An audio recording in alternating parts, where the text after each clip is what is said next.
1 मे 1960 ही फक्त एक तारीख नाही, 2000 पेक्षा जास्त वर्षांचा प्रवास आहे. प्रतिष्ठान म्हणजे आजचं पैठण. इथून सातवाहनांनी दक्षिणेतील पहिलं मोठं साम्राज्य उभारलं. प्राकृत भाषा, व्यापारी मार्ग आणि अजिंठ्याच्या लेण्यांची सुरुवात.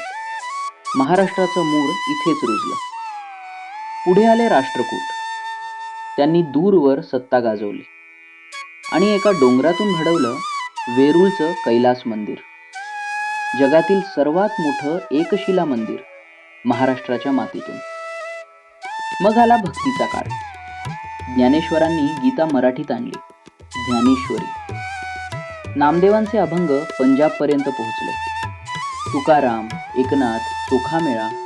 इथूनच मराठी अस्मिता घडत गेली. 6 जून 1674 रायगड. छत्रपती शिवाजी महाराजांचा राज्याभिषेक. स्वराज्य ही कल्पना प्रत्यक्षात उभी राहिली. पुढे पेशव्यांनी साम्राज्य दूरवर नेलं. अटकेपार भगवा फडकला.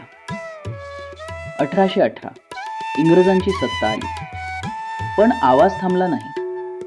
टिळक म्हणाले, स्वराज्य हा माझा जन्मसिद्ध हक्क आहे. फुले, आगरकर, सावरकर, आंबेडकर विचारांची नवी लाट इथूनच उठली. स्वातंत्र्यानंतरही एक लढा बाकी होता, मराठी राज्याचा. आवाज उठला, रस्त्यावर उतरला आणि 106 हुतात्म्यांच्या बलिदानानंतर स्वप्न आकाराला आलं. 1 मे 1960 महाराष्ट्र राज्य जन्माला आलं.